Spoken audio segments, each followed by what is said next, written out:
Good afternoon and welcome back to Gulfstream Park. Thank you for joining us on this Thursday afternoon on Gulfstream today. I'm Gabby Gaudette, joined by Acacia Courtney, as always, taking a look at today's 11 race program.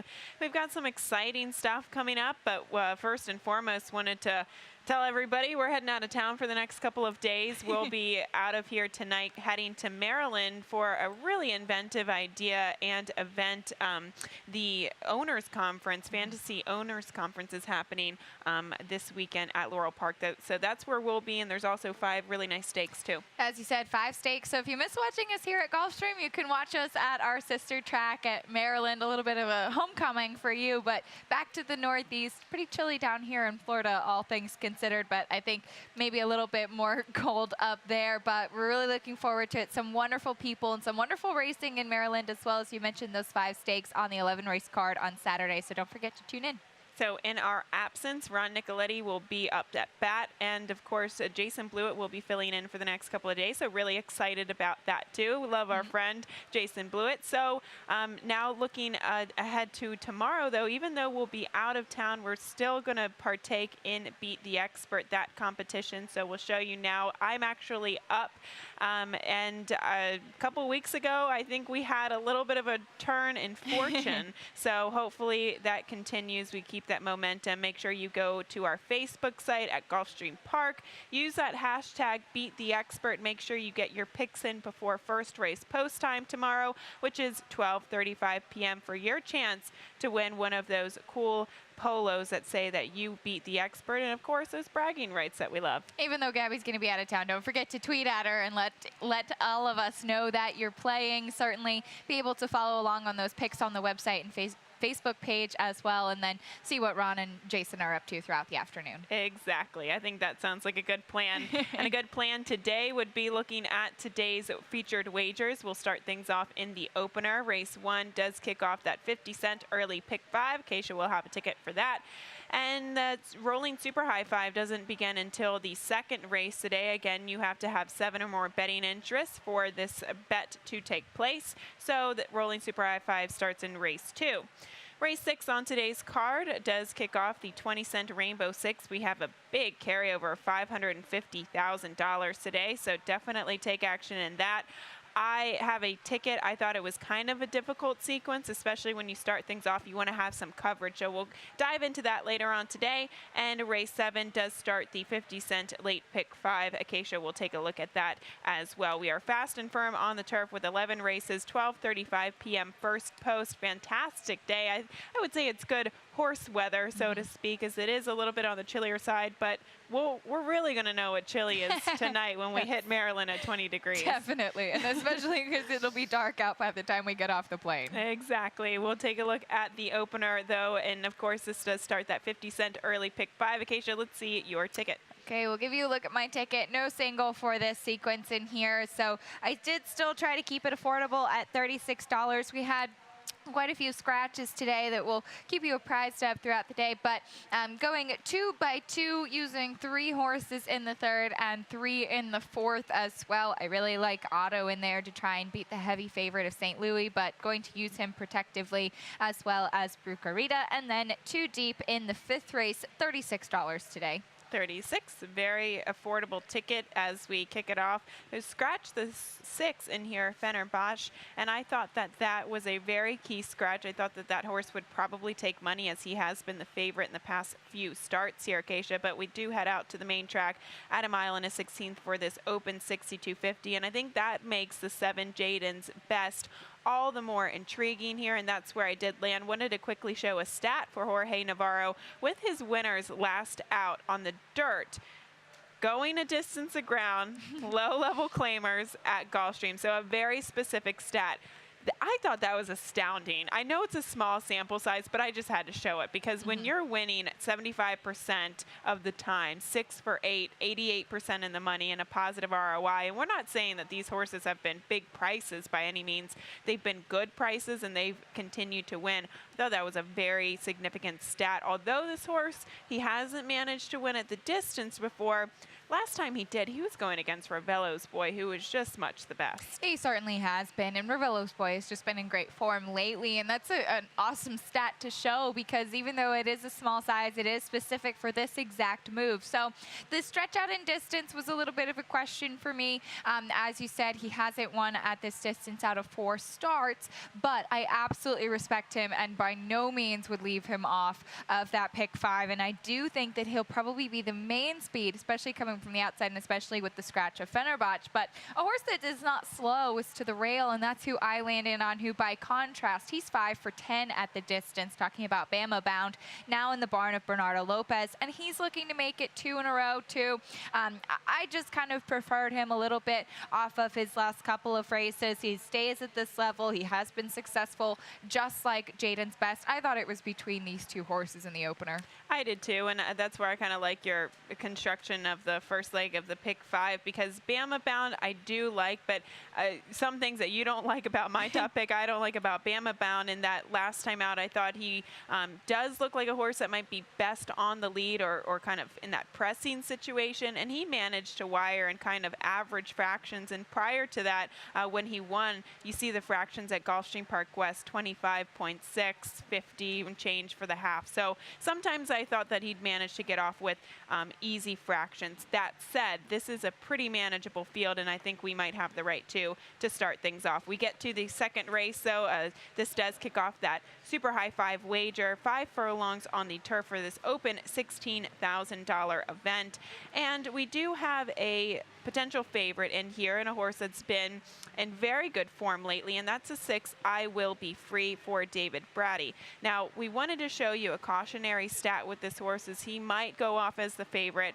With winners last out sprinting on the turf, the barn is only 2 for 21, 10%, negative ROI of 86 cents, and only 38% in the money. That said, this horse is a 4-time winner at Gulfstream, 4-time winner sprinting on the turf, and he has been in good form against this level of competition. He certainly has, but if you scroll through his past performances, he does maybe get a win and then get kind of stuck in that second or third gear for a couple races, then get back to the winner's circle. So she's not the most consistent. She does have some speed. She was drawn outside last time, and I think that that made her show even a little bit more early zip than she had been accustomed to showing. So I certainly like her. I do respect her. I just like some others in here, and I did see the same stat as well, and I think it's definitely worth noting. But a horse that I was really intrigued by is to the outside with the 8 2-step floor, and I was just looking up stats for First Off the Claim with trainer Julia Carey, and in the past 5 years, she's actually only 3 for 9, just First Off the Claim, not necessarily something that she does that much, but it's 5 for 9 in the money, and it is an ROI of more than $3. But we did see this year what I thought was key. She's only made a couple claims so far in 2017, but here at Gulfstream, she did claim a horse named Call Her Karma, who won First Off the Claim. And this is a horse that I think has kind of been knocking on the door in her last couple of starts. I normally don't like to see a horse that just seems to consistently finish in the money, but I do think that she meets the right kind of field in here. And looking at the competition, maybe with the barn switch, and I do like to see Nick Juarez stay. She could absolutely win this race, and I picked her 4th, but just because, you know, there's not a lot of solid ground to stand on with Julia Carey and her claims. But last time out, it almost looked like she was jumping the tracks on the turf course. We had gotten some rain, and you could see some tractor marks there, and it looked like she was kind of focusing on other things coming down the stretch. Regardless, she still put in a good performance. So she is definitely a player in here. I thought the 5 Keeker was a player. Last time out, there was a loose horse in the race, and I didn't really think it phased this mare by any means, but she just couldn't make up any ground. As Sweet Butterfly, the winner, was in the perfect kind of stalking position. So she is one who is only 1 for 9 on the turf. Her wins come far and few in between, but a good race that she can build upon last time out. And I actually had an opinion, but I wasn't bold enough to pick the 4, CR Destiny on top. I just think 5 furlongs might be a good distance. Overall, it looks like less distance, the better. Last time out, she made a nice middle move too, and then kind of flattened, which would suggest that maybe 5 furlongs should be okay. So I really like her at a price. She certainly could be a good price for you here. She's never run this short before on the turf, so maybe the cut back to one turn will help her to wake up a bit today. Luca Panici aboard. We shall see as we get to the third 6250 non-winners of 3 lifetime claiming event, 6 furlongs onto the main track. And I think you and I are both in agreement here with the 2 Gone Deep. I just couldn't really find anybody who's consistent enough to beat this class dropper. No, you just go with the class dropper and the horse that's been finishing in the money against tougher competition. That was all that it took for me. It's a small field, and kind of you go by process of elimination and you say, well, somebody has to win this race, so it might as well be that horse that perhaps has been the most consistent. Last time out was a well-beaten third, but it was showing a little bit of early interest, and it was against 16,000 non-winners of 3 types at Delaware. So stays on sprinting on the dirt, now in the barn of Al McIntosh, and apprentice Carlos Hernandez up. All those things sound really good, and they sound even better when we begin to talk about the 4 Mass Approval, who is 2 for 38 on form and just has not been able to get past this non-winners of 3 condition. No, but the reason that I included this horse in the exacta is because he does finish on the board pretty consistently. So I think that that's going to be the feather in his cap. He still gets in with the lightweight. He was 3rd last time out, 2nd prior to that, cuts back in distance to the 6 furlongs today. So I do think he could grab a share. I have no confidence in him getting the win in here today. All right, well, we agree on the top 2 in there as we take a look at the 4th. A starter allowance, 50,000, mile and a 16th onto the turf course. And I believe we wanted to go back and show a video spotlight replay of Otto, last seen on the 18th of January, trained by Jimmy Bond. And I wanted to show him coming out of the gate. It's a little bit hard to see with the light, but you can see that he is just kind of slow coming out of the gate, a little bit sluggish braking. He didn't really shoot out, but that seems to just kind of be his style. He never really shoots out of the gate. But this was off of about a 3-month layoff, and he's at the back, and then he has a wall of horses in front of him, and he starts trying to move up the center. And he ran on pretty solidly, I thought. He was pretty wide, all things considered, kind of out in the center of the track, even when it seemed he didn't really need to be. But then he was running on behind the top 2, so I thought it was a solid performance from him. That was back in mid-January, so he's coming back pretty quickly now, given the fact that he did have a little bit of a break between his last 2 races. And we'll show a stat to kind of solidify this type of move for the barn. On the turf, 2nd off of a layoff, going to 2 turns on the turf, 21%, a positive ROI of $2.05, and that's actually 39 horses, so a decent sample size here for Jimmy Bond. And I do think that he's got some back races that would merit a type of performance last time out that you would think he could improve 2nd off of the layoff. And I agree, kind of looks like a horse that you might have to get going a little bit sooner than, say, the quarter pole, maybe work on him a little bit earlier, because he doesn't have that big potent kick, but once he finally figures it out, he does close with good energy, and that's what I saw from him, and that's why I liked him. But you could maybe argue that there isn't a tremendous amount of pace in here, and maybe the one St. Louis could get aggressive from the rail. Before in the past he's managed to stalk the pace, but I mean, could you see a clear-cut pace setter in here? I could not, and I don't know if St. Louis really wants to be on the lead. No. I do think he'll be forwardly placed. Now, his last couple of races, he went off as the favorite last time. He was beaten just by half a length. He was the beaten favorite. I thought that he probably should have won that race, and he didn't. He was 2nd prior to that. He does get reunited with Paco Lopez, sticking at this starter allowance competition, but I just still didn't have a tremendous amount of a tremendous amount of hope for him in this spot, just as you were talking about with that pace scenario. I was kind of looking at it, trying to figure out who might be the speed, and I thought it might be the 5 Appa, 3rd off the layoff for Jane Sibeli. This seems to be the only horse who's really shown a tendency to go on the lead at all before. And it's funny you say that, because he was 5 lengths off the pace last time out, but I agree with you completely that when they did stretch him out to the mile prior to the layoff, he actually was on the lead. So maybe he's the pace setter. It's really hard to figure out. We could even see maybe the 4 Son of Oahu. He got caught behind a really, really slow pace last time out. Maybe he might get caught in the same situation, but I could maybe foresee him getting a little bit closer, coming in off of the work tab in pretty good form here. So a difficult race to maybe predict the pace scenario of, but maybe class will prevail as we get to the 5th race. At 62.50 non-winners of 3 lifetime, 7 furlongs onto the main track. And this race was really, really hindered by some key scratches, including the 3 Bellamy Torch and the 8 Run Alex Run. So beyond that, we stick to the 4 Pomera, who I thought was a speed play. I did too, and we'll go back and show Pomera's most recent race. Now, of course, she is a 5-year-old mare that's just had 4 starts, but she was the number 6 that day, and I thought she was pretty game. She was actually dueling throughout, and I thought that she really did a lot of the dirty work up front in this race. It was really a perfect setup for Summer Whites, who did end up winning this race, but again, Pomera very game to be beaten just by a neck. She was dropping in class, 2nd off the layoff. Now she's 3rd off the bench. It was about a 10-month break, but she does look to have a lot of that speed, and what I liked is that her first race off the layoff, she didn't show the kind of speed that she had before the layoff, and last time she did. So it looks like she's coming back into form now, and that will, I think, be her best weapon in here. I liked her better with a potential favorite in Bellamy Torch. I do expect her to take a lot more money now because of the scratches, but still think she could get the job done.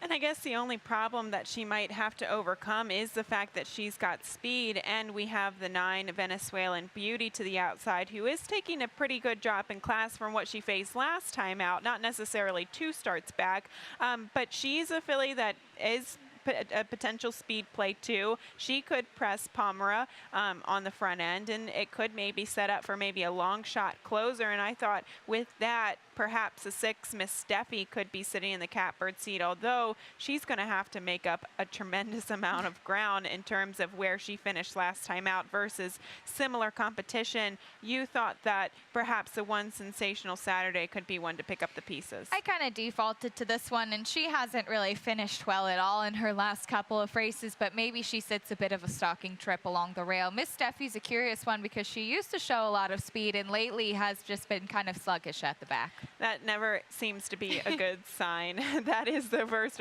5 races on today's card. The early pick 5, we're going to step aside, take a quick break, and when we come back, we'll take a look at the Rainbow 6 and the late pick 5 right after this. At ExpressBet, we celebrate the champions that make horse racing great. That's why we provide more ways to bet from more places than ever. We've built an entire family of brands to give players more of the rewards they deserve. Give bettors the information they need to win and provide a community for horse bettors. Because the best way to support the champions of horse racing is to champion horse racing. ExpressBet, we are racing.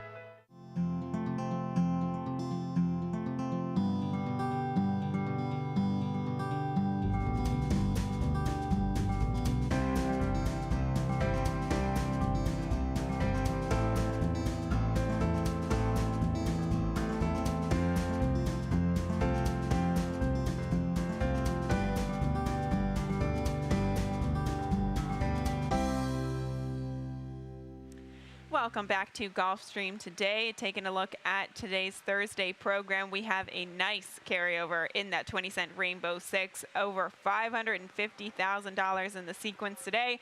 So I think you can maybe spend a few more bucks to play this ticket, and that's exactly what I did. We'll show you the sequence that I did come up with, and I couldn't find a single. I thought it was very difficult. I was trying to single on a horse in the 10th race, our featured allowance today, but didn't quite have a lot of confidence there. I do like El Kabir later today, though.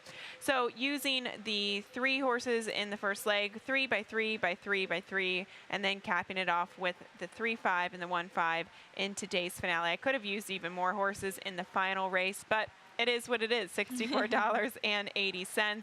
And wanted to have some coverage in the first leg of the sequence, Acacia. And we will start with things here, going back and watching the 6 Cinder last time out. We will. This is actually 2 starts back for Cinder. I wanted to show this race for her because it was against condition claimers while she faced starter allowance competition last time out.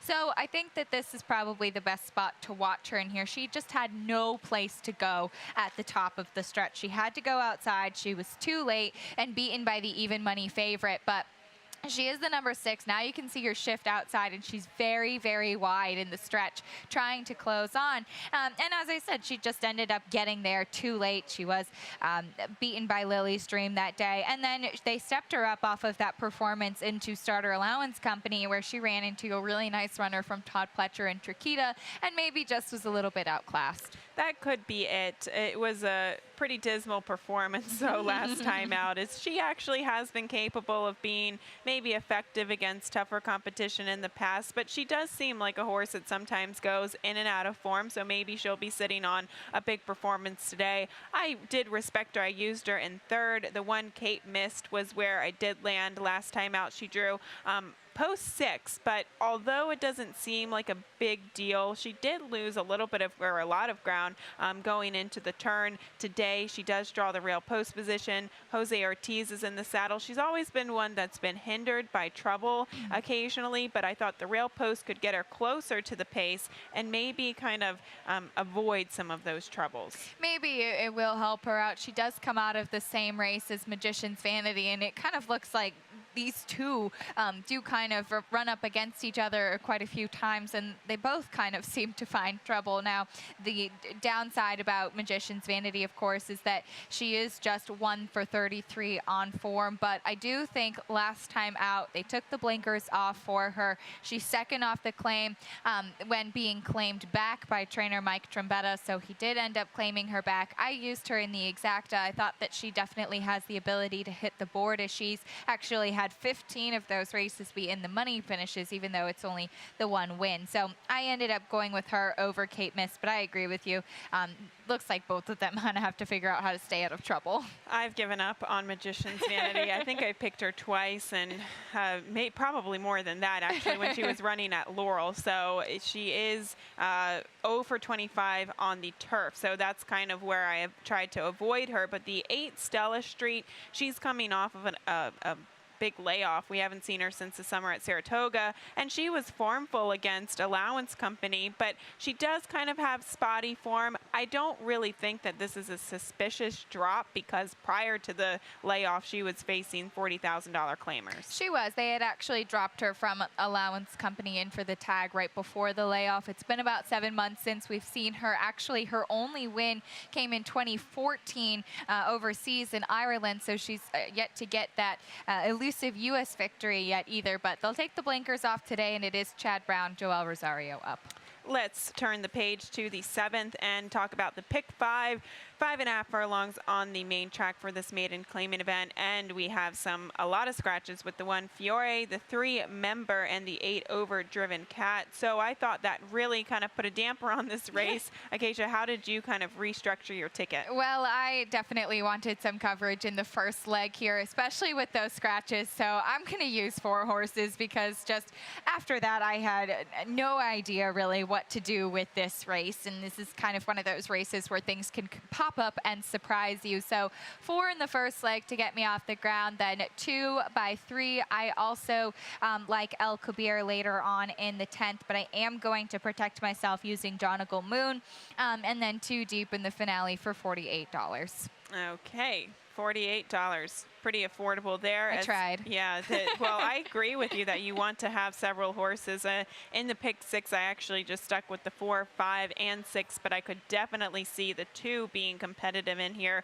Poopsie doopsie, you're going to give one more shot too. One more shot, and I scratched into this filly. I think maybe the cutback in distance in here will help her a bit. She's got some speed. She does have a scratch of another speed horse and Member right next to her, so maybe that'll help her out a bit. We do probably see some speed speed from Lady Greatness and from Poda to the outside, but I don't think that either of those fillies have really been able to sustain that speed very well. So I will go with Poopsie Doopsie again, apprentice Nikki Figueroa in the saddle, who's been winning quite a few races here in the championship meet. So showed that speed last time.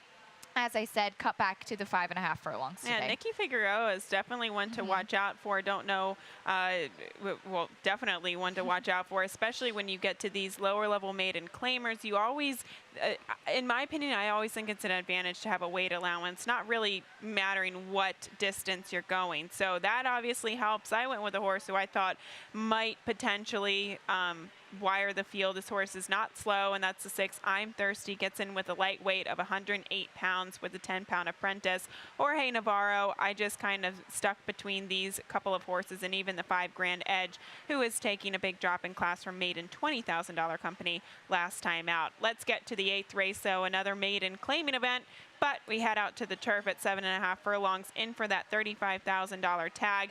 And I think that the more legitimate contenders are drawn more towards the outside, one of them being the 10 Oscarific. I do too. I do expect the 12 Fact Check to take money for Todd Pletcher, but we both opt for Oscarific, and we'll go back and show his last performance on February 9th. This is when he did finish second. We'll show him coming out of the break. He kind of did take a little bit of a right turn coming out of the break. There was also some bumping coming into him. So if you look at the short comment, bumped at the start, wanted to kind of highlight what exactly happened there. But then the winner ended up wiring the field that day. And you can see he was the 6-5 horse that day for Wesley Ward. And I thought that Oscarific was a little bit green in the stretch, and he was kind of stuck in a weird chasing spot.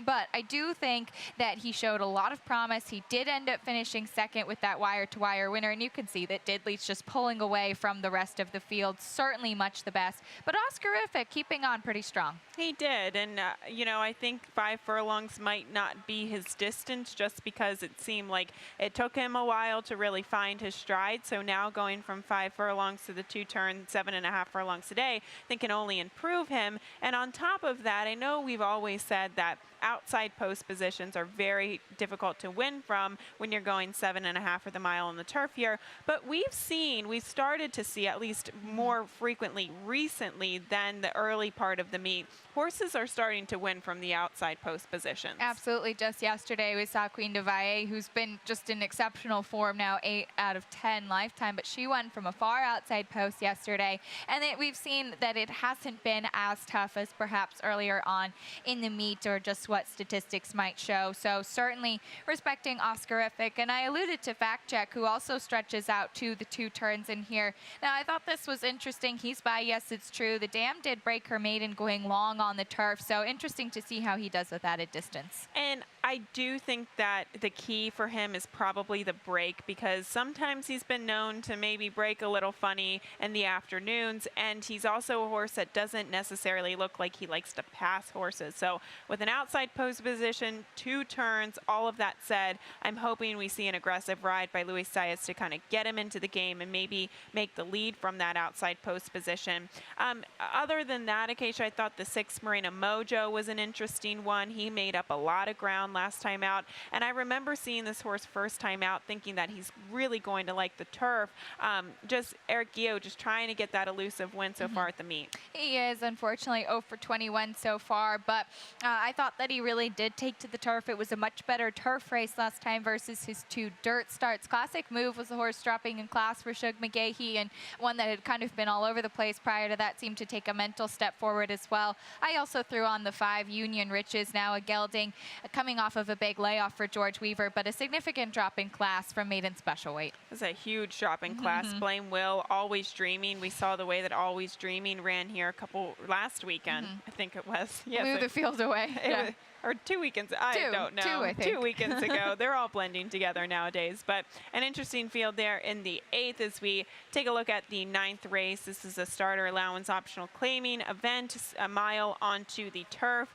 And we'll take a look at the field. And Erasmus Dream last time out, this horse has been really in fantastic form. And I think the tough thing about this race, first and foremost, is that there are a lot of horses in here that have been running against each other, winning and losing against each other. And there's also 2 Sage of Monticellos that you really have to pay attention to, because there were 2 versions of the race on President's Day. Yes, and just looking at our top selections, Grey Dude and Erasmus Dream do not come out of the same race. They did not face each other on President's Day, even though it is the same title. So that is a good point to clear up early. But I did think that Erasmus Dream last time out ran a really good race. I think that he probably was aided by the fact that Sir Sebastian, who was the favorite in that race, looked like he was going to be quite a big part of the pace scenario, just didn't turn out to show any speed, got stuck in a bunch of traffic. So it really could have flattered Erasmus Dream and help him to get that win last time. But I thought prior to that, he'd been in very good form too. And that's what I like about him, is that he has been consistent.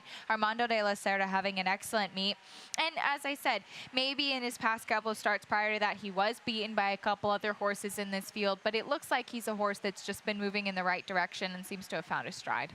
And it's funny because those 2 different races I thought were run in 2 very different ways, because the race that Erasmus Dream comes out of, as you said, the pace scenario was a little fishy, and I thought that the pace scenario might have guided Erasmus Dream to win like that. That said, he obviously has races that would consider him a winner against this field, whereas Grey Dude, different pace scenario in that we saw the winner go wire to wire. He actually got loose on the lead, and then Grey Dude was having a difficult time trying to make up the ground. I also think that he will be benefited by the inside post position, and will be benefited by added distance, which maybe 7.5 is just a touch too short. He looks better at the mile and a 16th. So that's where I kind of liked him. And I just thought there was a lot going on. You actually like the one Grey Dude as well. I do, and certainly like to see John Velasquez in the saddle. And this was a horse, he was very good, 2 for 2 on the turf before he did try that Sage of Monticello last time out. So I agree, you can give him a little bit of a pass there. But a horse I'm really intrigued by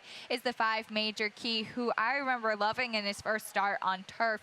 Got him at a bit of a price that day. And then in his most recent turf start against $50,000 starter optional claiming types, he was a big price, more than 22 to 1 that day. And he did end up getting the win. They tried him at OBS last time on the synthetic. I don't think he really took to that at all. Maybe he was also a bit outclassed, but he's 2 for 2 on the turf, and he really has shown himself against some solid competition. Yeah, and I agree with you. His 2 turf races would probably make him pretty competitive against this company, which is why I used him in second. But you know, why change what is actually going well? And sometimes, you know, he obviously took a liking to the turf, then they ran him on the dirt again, and then the turf again, and then the synthetic. So that's where his form is a little bit tricky, I would say, but he definitely could win this race at a pretty decent price. Do take note, with those scratches, the 13 Albert Charles does draw in off the AE, and Jose Lescano will ride. As we get to the feature race of the day, race 10, an allowance optional claimer, 7 furlongs on the main track.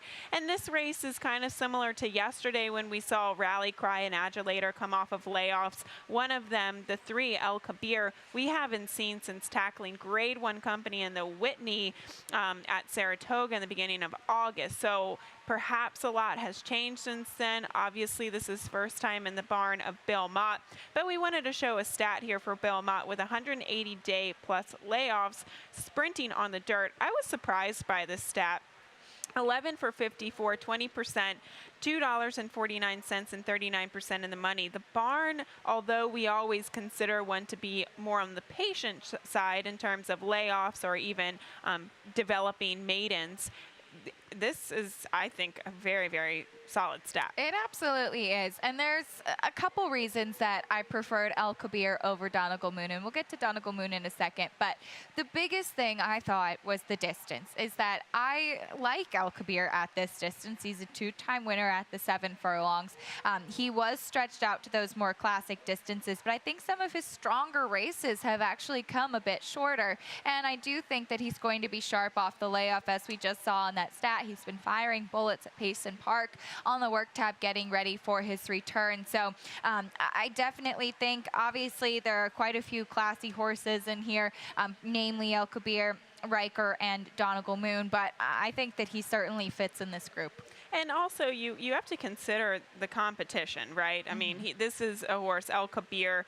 He was facing Frosted in the Whitney. You see Braidster in there, Opportunity, Run Happy in the Malibu. These are really solid, classy horses in here, and he's good at the distance. Whereas Donegal Moon, he's making his 4-year-old seasonal debut. He was beaten soundly in the Bluegrass. He came back to be beaten in the Sir Barton, which was just an average race. I will say he was caught in a very strong pace in that particular pace scenario. But if you're kind of handicapping this from a class perspective, wouldn't you say that El Kabir might be a step or two above? I absolutely would, but we'll go back and show Donegal Moon's last performance in the Pegasus and show his race. Now, keep in mind, this was going the mile and a 16th. This is at Monmouth. He's the number 6, but he was pretty far back early, and he moved along the rail. He did tip out and go about 3 wide. Unified was the favorite in this race, and he didn't deliver. He then took a big layoff, and then we saw him come back here at Gulfstream and win the Grade 3 Gulfstream Park Sprint with a 101 Beyer speed figure. So maybe Donegal Moon didn't have to deal with the heavy favorite in a classy horse like Unified in there. He managed to get out the victory. He's been working very well since, but I absolutely agree with you. I think that El Kabir, maybe you can say, well, he's been more soundly beaten lengthwise in some of his recent races, but he's been running against the top horses in the country. And we'll see if Donegal Moon shows kind of that gate speed coming out of the gate, because going a mile and a 16th in the Pegasus, as we saw, he kind of took back off the pace. It was pretty solid fractions in front of him. And of course, 2 starts back in the Sir Barton, he was part of that very contentious pace scenario. So I'm interested to see how it kind of shakes out. But Shaft of Light is on his best day. He's the fastest early horse. So that said, he's a 2-time winner at 7 furlongs. The past 2 starts, for whatever reason, we've been predicting him to be on the lead, and he just has not been firing early. And I think it's been hugely detrimental to him, because he's a horse that just does better on the lead. And I totally agree with that. It was especially evident a couple starts back in the Grade 3 Mr. Prospector, because there were 2 Navarro entries in there with Delta Bluesman. The plan was for Shaft of Light to go and Delta Bluesman to take back a little bit. That didn't happen because Shaft of Light did not go. He hasn't been breaking sharply in his last couple. He's incredibly consistent. Now, talking about class, he's certainly not at the same level perhaps as those 2 other horses that we were talking about, but he does have the speed if he can get out sharply. We've seen Piloting show quite a bit of speed. And we've also seen Riker show speed on the synthetic primarily. So that is where I do kind of wonder what he will do. He did show a lot of early speed in the Breeders' Cup Juvenile back in 2015 before the layoff at Keeneland. And lately he's kind of been inconsistent about how he gets out of the gate.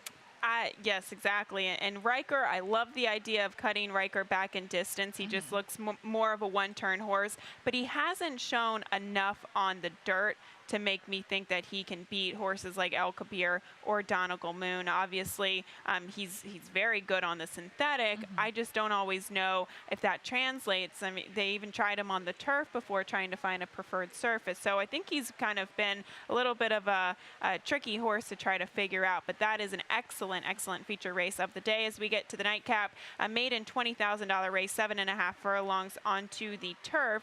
And the 3 looking cozy. Second-time starter for Terry Pompey was who you went to. No, I went to the 5. Sorry. I think that was Last picks from race. the last race. All good. I was going to say, Well, wow, I don't know where I was sleeping that night. I was really looking cozy at a little bit of a shot here, but Terry Pompey, second starters on the turf, not always the best. But that horse actually did come out of some troubled trips. There are a couple first or second-time starters today that come out of troubled trips. So maybe that's a good omen here, but the 5 Blame the Law was where you did Maybe win. that's your hunch bet of the there day. we go. But Blame the Law, class dropper in here, going from maiden special weight to maiden 20,000. Was pretty slow out of the gate last time out and just didn't really run a step. But I remember being a little bit intrigued by this filly earlier on. Now she is trying the turf for the first time. It's that very aggressive drop-in class. Corey Lannery still going to be in the saddle, and Just looking at stats for the barn, perhaps maiden special weight to maiden claiming in, and even first time on the turf is not the strongest, but just thinking in this field, the glass might help her out. Definitely so, and you obviously see the pedigree by Blame. There's a lot of turf influence there, a lot of turf influence on the bottom side too. The mare was a stakes winner on the turf, kin to another turf winner, so good pedigree there. The one Little Queen I thought could be a speed play in here if nobody else shows up.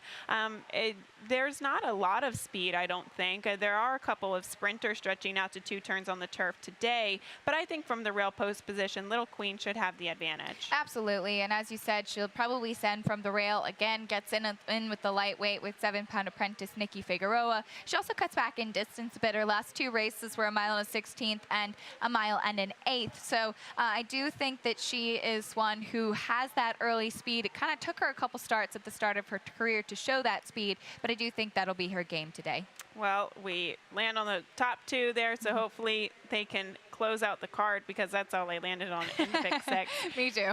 Once again, we do have a nice carryover in the pick 6 of $550,000. That starts in the 6th race on this 11-race program. We're going to step aside, and Pete Aiello will be up next with those scratches and changes. Good luck. We have to take care of these horses that, give us so much joy.